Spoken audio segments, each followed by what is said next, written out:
अध्याय 2 गीता का सार। संजय उवाच तं तथा कृपयाविष्टम् अश्रुपूर्णाकुलेक्षणम् विषीदन्तमिदं वाक्यम् उवाच मधुसूदनः। संजय ने कहा, करुणा से व्याप्त शोकयुक्त अश्रुपूरित नेत्रों वाले अर्जुन को देखकर मधुसूदन कृष्ण ने ये शब्द कहे। श्री भगवान उवाच कुतस्त्वाकश्मलम् इदम् विषमे समुपस्थितम् अनार्यजुष्टम् स्वर्गम् अकीर्तिकरमर्जुन। श्री भगवान ने कहा, हे अर्जुन, तुम्हारे मन में यह कल्मश आया कैसे? यह उस मनुष्य के लिए तनिक भी अनुकूल नहीं है जो जीवन के मूल्य को जानता हो। इससे उच्च लोक की नहीं अपितु अपयश की प्राप्ति होती है। क्लैब्यं मास्मगमः पार्थ नैतत्तयुपपद्यते क्षुद्रं हृदय दौर्बल्यं त्यक्तोत्तिष्ठ परन्तप।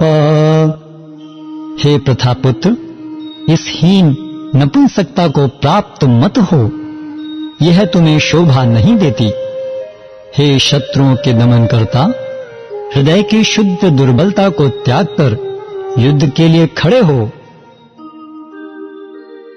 अर्जुन उवाच कथं भीष्ममहं संख्ये द्रोणं च मधुसूदन इषुभिः प्रतियोत्स्यामि पूजार्हा वरिसूदन। अर्जुन ने कहा, हे शत्रुहंता, हे मधुसूदन, मैं युद्ध भूमि में किस तरह भीष्म तथा द्रोण जैसे पूजनीय व्यक्तियों पर उलटकर बाण चलाऊंगा? गुरून् हत्वा हि महानुभावान् श्रेयो भोक्तुम् भक्ष्यमपीह लोके हत्वार्थ कामांस्तु गुरूनिहैव भुञ्जीय भोगान् रुधिर प्रतिग्धान्। ऐसे महापुरुषों को जो मेरे गुरु हैं, उन्हें मारकर जीने की अपेक्षा इस संसार में भीख मांगकर खाना अच्छा है। भले ही वे सांसारिक लाभ के इच्छुक हों, किंतु हैं तो गुरुजन ही। यदि उनका वध होता है तो हमारे द्वारा भोग्य प्रत्येक वस्तु उनके रक्त से सनी होगी। नैचैतद्विद्मः कतरन्यो गरीयो यद्वा जयेम यदि वा नो जयेयुः यानेव हत्वा न जिजीविषाम तेव स्थिताः प्रमुखे धार्तराष्ट्राः। हम यह भी नहीं जानते कि हमारे लिए क्या श्रेष्ठ है, उनको जीतना या उनके द्वारा जीते जाना। यदि हम धृतराष्ट्र के पुत्रों का वध कर देते हैं तो हमें जीवित रहने की आवश्यकता नहीं है, फिर भी वे युद्ध भूमि में हमारे समक्ष खड़े हैं। कार्पण्य दोषो अपहृत स्वभावः पृच्छामि त्वाम धर्म सम्मूढ़ चेता यश्रेयस्या निश्चितं ब्रूहि तन्मे शिष्यस्तेऽहं शाधि मां तां प्रपन्नम्। अब मैं अपनी कृपण दुर्बलता के कारण अपना कर्तव्य भूल गया हूँ और सारा धैर्य खो चुका हूँ। ऐसी अवस्था में मैं आपसे पूछ रहा हूँ कि जो मेरे लिए श्रेयस्कर हो उसे निश्चित रूप से बताएं। अब मैं आपका शिष्य हूँ और आपका शरणागत हूँ, कृपया मुझे उपदेश दें। नहि प्रपश्यामि ममापुनद्यात् यच्छोकमुच्छोषणमिन्द्रियाणाम् अवाप्य भूमावसपत्नमृद्धम् राज्यं सुराणामपि चाधिपत्यम्। मुझे ऐसा कोई साधन नहीं दिखता जो मेरी इंद्रियों को सुखाने वाले इस शोक को दूर कर सके। स्वर्ग पर देवताओं के अधिपत्य की तरह इस धन धान्य संपन्न सारी पृथ्वी पर निष्कंटक राज्य प्राप्त करके भी मैं इस शोक को दूर नहीं कर सकूंगा। संजय उवाच एवमुक्त्वा ऋषिकेशं गुडाकेशः परन्तप न योत्स्यैति गोविन्दम् उक्त्वा तूष्णीं बभूवः। संजय ने कहा, इस प्रकार कहने के बाद शत्रुओं का दमन करने वाला अर्जुन कृष्ण से बोला, हे गोविंद, मैं युद्ध नहीं करूंगा, और चुप हो गया। तमुवाच ऋषिकेशः प्रहसन्निव भारत सेनयोरुभयोर्मध्ये विषीदन्तम् इदं वचः। हे भरतवंशी धृतराष्ट्र, उस समय दोनों सेनाओं के मध्य शोकमग्न अर्जुन से कृष्ण ने मानो हंसते हुए ये शब्द कहे। श्री भगवानुवाच अशोच्यानन्वशोचस्त्वम् प्रज्ञावादांश्च भाषसे गतासु न गतासूश्च नानुशोचन्ति पंडिताः। श्री भगवान ने कहा, तुम पांडित्यपूर्ण वचन कहते हुए उनके लिए शोक कर रहे हो जो शोक योग्य नहीं है। जो विद्वान होते हैं वे न तो जीवित के लिए न ही मृत के लिए शोक करते हैं। न त्वेवाहं जातु नासं न त्वं नेमे जनाधिपा न चैव न भविष्यामः सर्वे वयमतः परम्।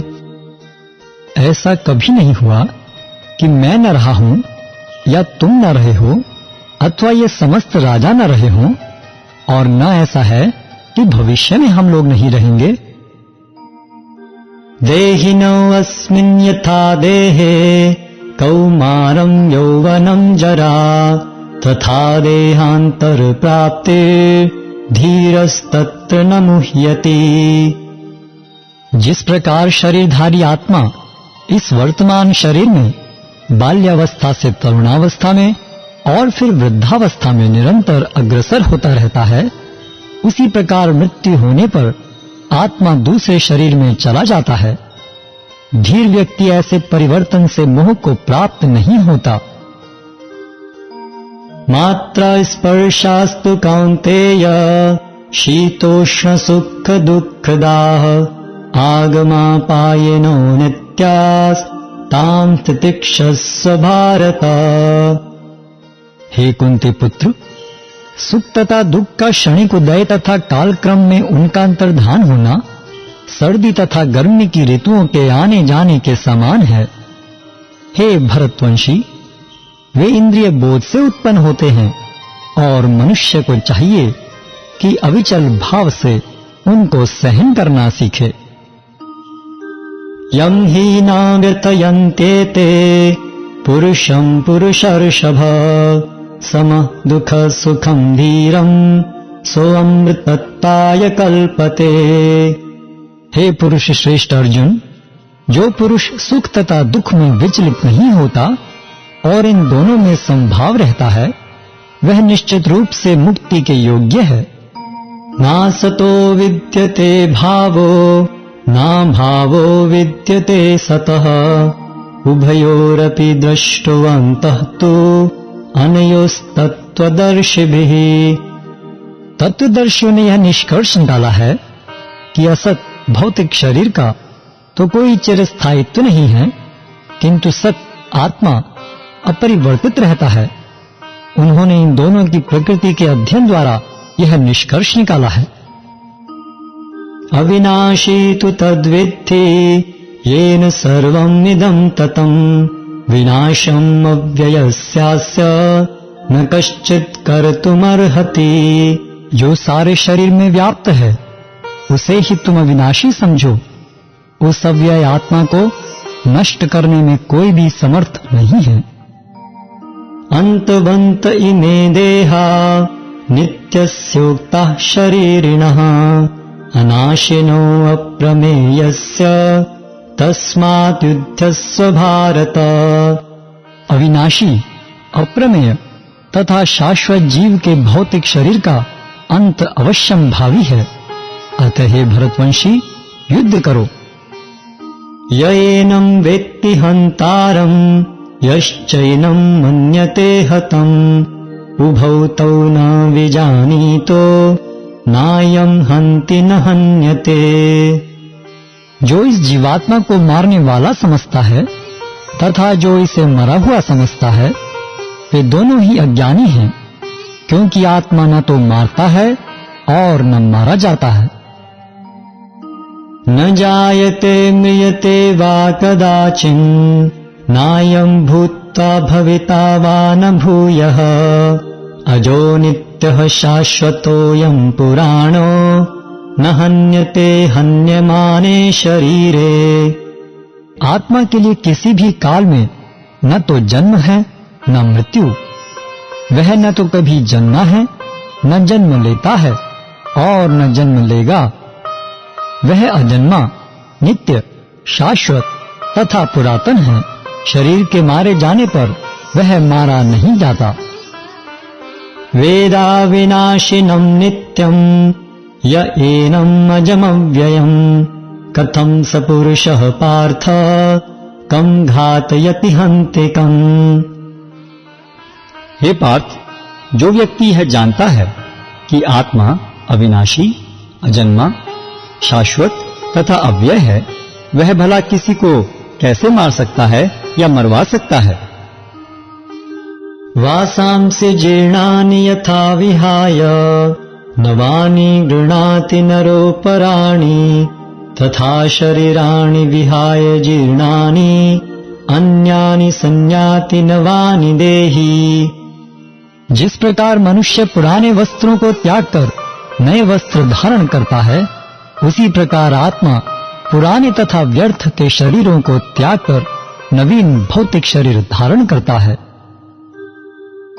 नैनं छिन्दन्ति शस्त्राणि, नैनं दहति पावकः, न चैनं क्लेदयन्त्यापो, न शोषयति मारुतः। यह आत्मा न तो कभी किसी शस्त्र द्वारा खंड खंड किया जा सकता है, न अग्नि द्वारा जलाया जा सकता है, न जल द्वारा भिगोया या वायु द्वारा सुखाया जा सकता है। अच्छेद्योऽयम् अदाह्योऽयम्, अक्लेद्यो शोष्य एव च, नित्यः सर्वगतः स्थाणुर्, अचलोऽयम् सनातनः। यह आत्मा खंडित तथा अघुलनशील है। इसे न तो जलाया जा सकता है न ही सुखाया जा सकता है। यह शाश्वत, सर्वव्यापी, अविकारी, स्थिर तथा सदैव एक सा रहने वाला है। अव्यक्तोऽयम् अचिन्त्योऽयम्, अविकार्योऽयमच्युते, तस्मादेवं विदित्वैनं नानुशोचेतुमर्हसि। यह आत्मा व्यक्त, अकल्पनीय तथा अपरिवर्तनीय कहा जाता है। यह जानकर तुम्हें शरीर के लिए शोक नहीं करना चाहिए। अथ चैनं नित्यजातं, नित्यं वा मन्यसे मृतं, तथापि त्वं महाबाहो नैनं शोचितुमर्हसि। किंतु यदि तुम यह सोचते हो कि आत्मा अथवा शरीर का लक्षण सदा जन्म लेता है तथा सदा मरता है, तो भी हे महाबाहु, तुम्हारे शोक करने का कोई कारण नहीं है। जातस्य हि ध्रुवो मृत्युर्, ध्रुवं जन्म मृतस्य च, तस्मादपरिहर्यार्थे न त्वं शोचितुमर्हसि। जिसने जन्म लिया है उसकी मृत्यु निश्चित है, और मृत्यु के पश्चात पुनर्जन्म भी निश्चित है। अतः अपने अपरिहार्य कर्तव्य पालन में तुम्हें शोक नहीं करना चाहिए।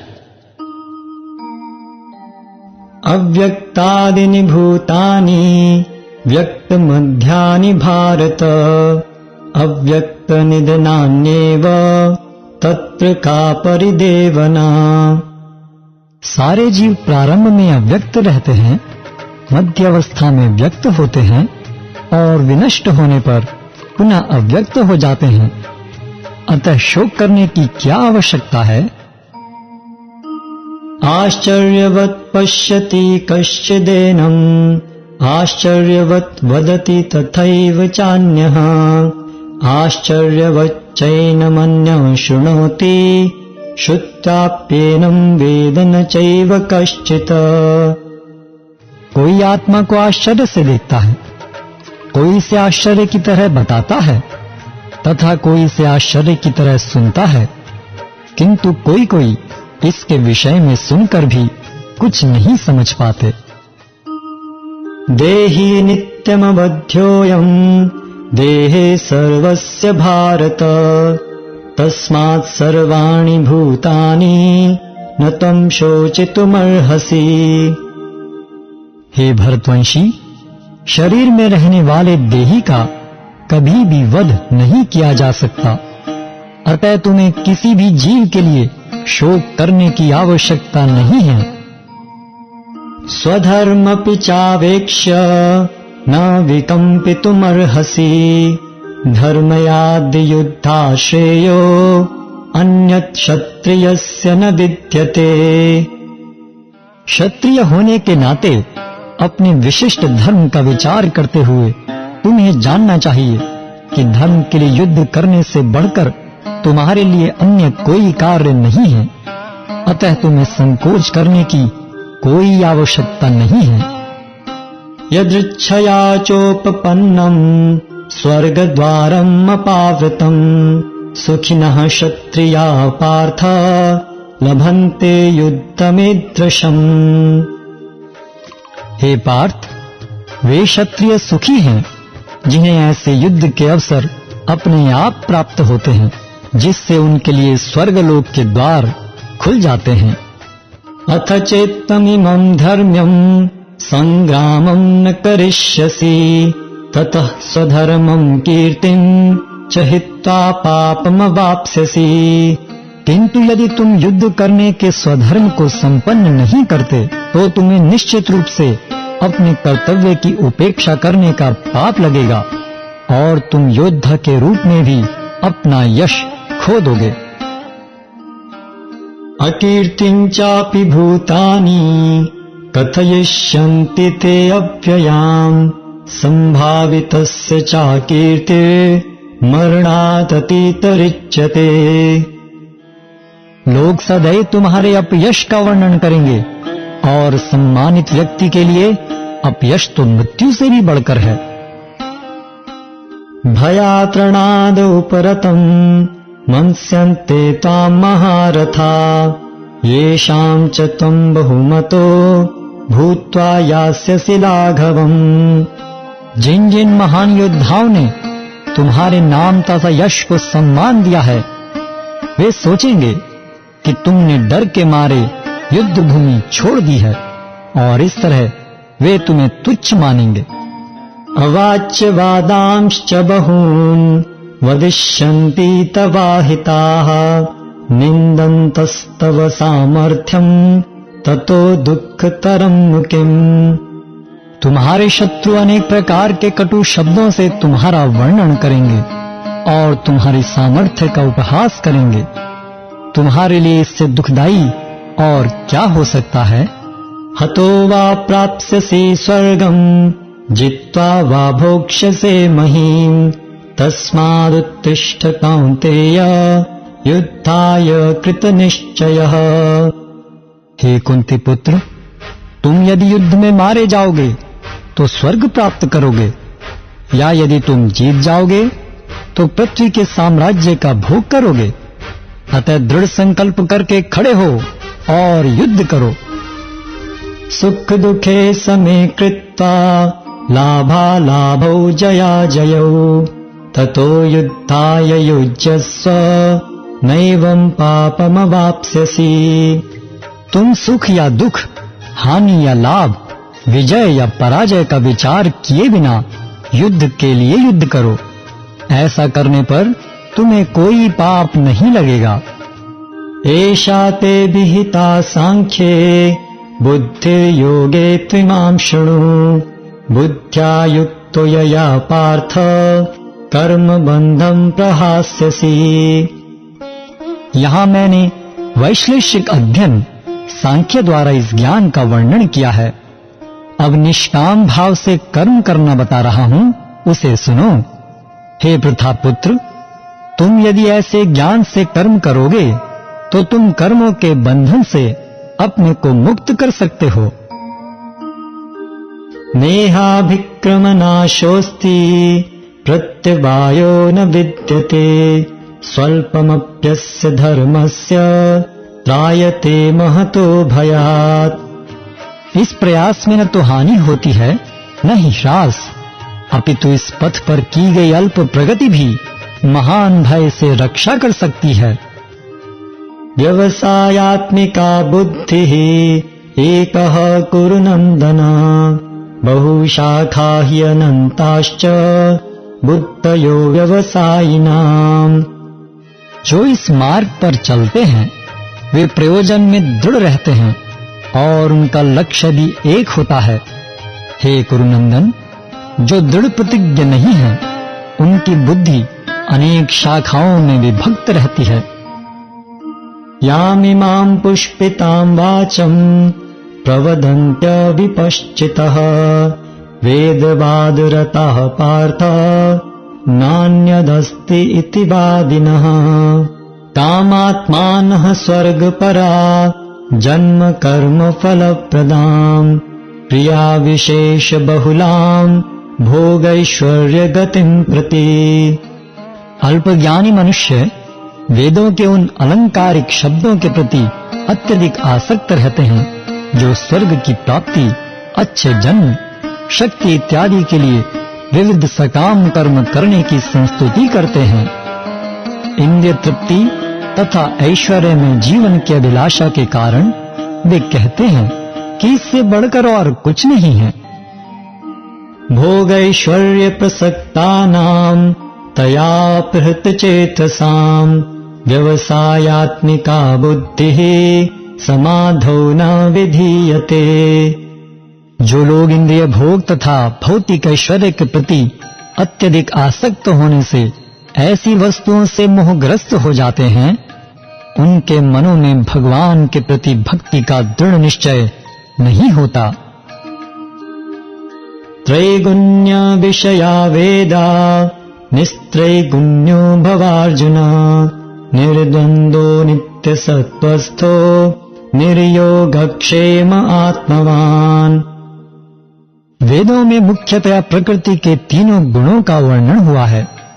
हे अर्जुन, इन तीनों गुणों से ऊपर उठो, समस्त द्वैतों और लाभ तथा सुरक्षा की सारी चिंताओं से मुक्त होकर आत्मपरायण बनो। यावनर्थ उदपाने सर्वतः संप्लुतोदके तावान् सर्वेषु वेदेषु ब्राह्मणस्य विजानतः। एक छोटे से कूप का सारा कार्य एक विशाल जलाशय से तुरंत पूरा हो जाता है। इसी प्रकार वेदों के आंतरिक तात्पर्य जानने वाले को उनके सारे प्रयोजन सिद्ध हो जाते हैं। कर्मण्येवाधिकारस्ते मा फलेषु कदाचन मा कर्म फल हेतुर्भुर्मा ते संगोऽस्त्वकर्मणि। तुम्हें अपना कर्म करने का अधिकार है, किंतु कर्म के फलों के तुम अधिकारी नहीं हो। तुम न तो कभी अपने आप को अपने कर्मों के फलों का कारण मानो, न ही कर्म न करने में कभी आसक्त हो। योगस्थः कुरु कर्माणि संगं त्यक्त्वा धनंजय सिद्धौ सिद्धयो समो भूत्वा समत्वं योग उच्यते। हे अर्जुन, जय अथवा पराजय की समस्त आसक्ति त्याग कर समभाव से अपना कर्म करो, ऐसी समता योग कहलाती है। दूरेण ह्यवरं कर्म बुद्धि योगात् धनंजय बुद्धौ शरणमन्विच्छ कृपणाः फलहेतवः। हे धनंजय, भक्ति के द्वारा समस्त गर्हित कर्मों से दूर रहो और उसी भाव से भगवान की शरण ग्रहण करो। जो व्यक्ति अपने सकाम कर्म फलों को भोगना चाहते हैं वे कृपण हैं। बुद्धि युक्तो जहातीह उभे सुकृत दुष्कृते तस्मात् योगाय युज्यस्व योगः कर्मसु कौशलम्। भक्ति में संलग्न मनुष्य इस जीवन में ही अच्छे तथा बुरे कार्यों से अपने को मुक्त कर लेता है। अतः योग के लिए प्रयत्न करो, क्योंकि सारा कार्य कौशल यही है। कर्मजं बुद्धियुक्ता हि फलं त्यक्त्वा मनीषिणः जन्मबन्ध विनिर्मुक्ता पदं गच्छन्त्यनामयम्। इस तरह भगवत भक्ति में लगे रहकर बड़े बड़े ऋषि, मुनि अथवा भक्तगण अपने आप को इस भौतिक संसार में कर्म के फलों से मुक्त कर लेते हैं। इस प्रकार वे जन्म मृत्यु के चक्र से छूट जाते हैं और भगवान के पास जाकर उस अवस्था को प्राप्त करते हैं जो समस्त दुखों से परे है। यदा ते मोहकलिलं बुद्धि व्यतितरिष्यति तदा गन्तासि निर्वेदं श्रोतव्यस्य श्रुतस्य च। जब तुम्हारी बुद्धि मोहरूपी सघन वन को पार कर जाएगी तो तुम सुने हुए तथा सुनने योग्य सबके प्रति अनन्य मनस्क हो जाओगे। श्रुति विप्रतिपन्ना ते यदा स्थास्यति निश्चला समाधावचला बुद्धि तदा योगम अवाप्स्यसि। जब तुम्हारा मन वेदों के अलंकार में भाषा से विचलित न हो और वह आत्म साक्षात्कार की समाधि में स्थिर हो जाए, तब तुम्हें दिव्य चेतना प्राप्त हो जाएगी। अर्जुन उवाच स्थित प्रज्ञस्य का भाषा समाधिस्थस्य केशव स्थितधि किं प्रभाषेत किमासीत व्रजेत किम। अर्जुन ने कहा, हे कृष्ण, अध्यात्म में लीन चेतना वाले व्यक्ति स्थित प्रज्ञ के क्या लक्षण हैं? वह कैसे बोलता है तथा उसकी भाषा क्या है? वह किस तरह बैठता और चलता है? श्री भगवान उवाच प्रजहाति यदा कामान सर्वान् पार्थ मनोगतान् आत्मन्येवात्मना तुष्टः स्थित प्रज्ञस्तदोच्यते। श्री भगवान ने कहा, हे पार्थ, जब मनुष्य मनोधर्म से उत्पन्न होने वाली इंद्रिय तृप्ति की समस्त कामनाओं का परित्याग कर देता है और जब इस तरह से विशुद्ध हुआ उसका मन आत्मा में संतोष प्राप्त करता है, तो वह विशुद्ध दिव्य चेतना को प्राप्त स्थित प्रज्ञ कहा जाता है। दुखेष्वनदिग्नमना सुखेषु विगतस्पृहः वीतराग भय क्रोधः स्थितधीर्मुनिरुच्यते। जो त्रय तापों के होने पर भी मन में विचलित नहीं होता अथवा सुख में प्रसन्न नहीं होता और जो आसक्ति, भय तथा क्रोध से मुक्त है, वह स्थिर मन वाला मुनि कहलाता है। यह सर्वत्रानभिस्नेहः तत्तत्प्राप्य शुभाशुभम् नाभिनन्दति न द्वेष्टि तस्य प्रज्ञा प्रतिष्ठिता। इस भौतिक जगत में जो व्यक्ति न तो शुभ की प्राप्ति से हर्षित होता है और न अशुभ के प्राप्त होने पर उससे घृणा करता है, वह पूर्ण ज्ञान में स्थिर होता है। यदा संहरते चायं कूर्मोऽङ्गानीव सर्वशः इन्द्रियाणीन्द्रियार्थेभ्यः तस्य प्रज्ञा प्रतिष्ठिता। जिस प्रकार कछुआ अपने अंगों को संकुचित करके खोल के भीतर कर लेता है, उसी तरह जो मनुष्य अपनी इंद्रियों को इंद्रिय विषयों से खींच लेता है, वह पूर्ण चेतना में दृढ़ता पूर्वक स्थिर होता है। विषया विनिवर्तन्ते निराहारस्य देहिनः रसवर्जं रसोऽप्यस्य परं दृष्ट्वा निवर्तते। देहधारी जीव इंद्रिय भोग से भले ही निवृत्त हो जाए, पर उसमें इंद्रिय भोगों की इच्छा बनी रहती है, लेकिन उत्तम रस के अनुभव होने से ऐसे कार्यों को बंद करने पर वह भक्ति में स्थिर हो जाता है। यततो हि अपि कौन्तेय पुरुषस्य विपश्चितः इंद्रियाणि प्रमाथीनि हरन्ति प्रसभं मनः। हे अर्जुन, इंद्रियां इतनी प्रबल तथा वेगवान हैं कि वे उस विवेकी पुरुष के मन को भी बलपूर्वक हर लेती हैं जो उन्हें वश में करने का प्रयत्न करता है। तानि सर्वाणि संयम्य युक्त आसीत मत्परः वशे हि यस्येन्द्रियाणि तस्य प्रज्ञा प्रतिष्ठिता। जो इंद्रियों को पूर्णतया वश में रखते हुए इंद्रिय संयमन करता है और अपनी चेतना को मुझ में स्थिर कर देता है, वह मनुष्य स्थिर बुद्धि कहलाता है। ध्यायतो विषयान् पुंसः संगस्तेषुपजायते संगात् संजायते कामः कामात् क्रोधोऽभिजायते। इंद्रिय विषयों का चिंतन करते हुए मनुष्य की उनमें आसक्ति उत्पन्न हो जाती है और ऐसी आसक्ति से काम उत्पन्न होता है और फिर काम से क्रोध प्रकट होता है। क्रोधात् भवति सम्मोहः सम्मोहात् स्मृतिविभ्रमः स्मृतिभ्रंशात् बुद्धिनाशो बुद्धिनाशात् प्रणश्यति। क्रोध से पूर्ण मोह उत्पन्न होता है और मोह से स्मरण शक्ति का विभ्रम हो जाता है। जब स्मरण शक्ति भ्रमित हो जाती है तो बुद्धि नष्ट हो जाती है और बुद्धि नष्ट होने पर मनुष्य भवकूप में पुनः गिर जाता है।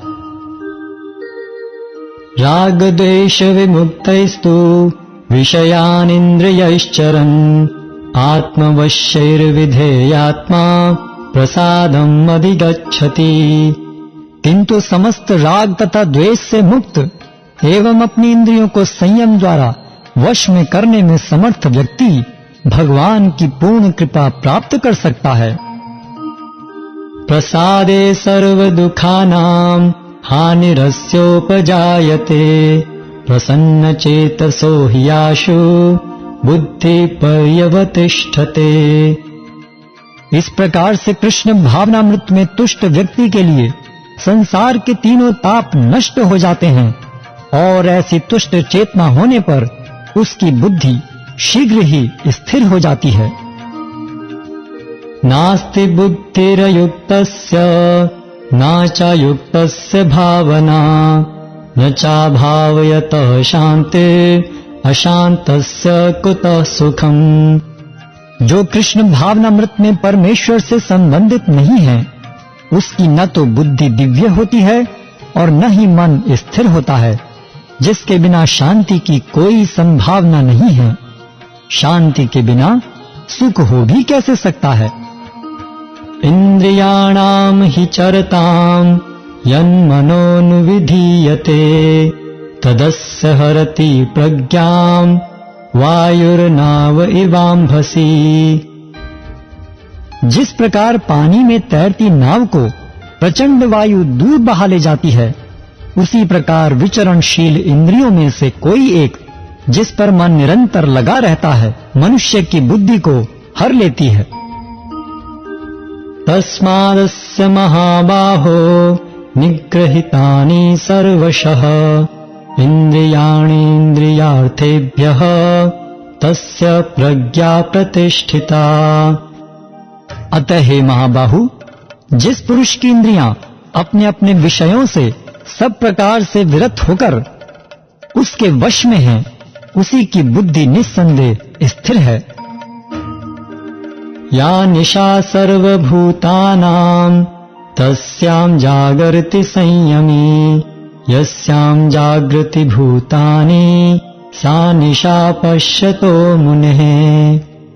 जो सब जीवों के लिए रात्रि है वह आत्म संयमी के जागने का समय है, और जो समस्त जीवों के जागने का समय है वह आत्म निरीक्षक मुनि के लिए रात्रि है। आपूर्यमाणमचल प्रतिष्ठम् समुद्रमापः प्रविशन्ति यद्वत् तद्वत् कामायम् प्रविशन्ति सर्वे स शान्तिमाप्नोति न कामकामी।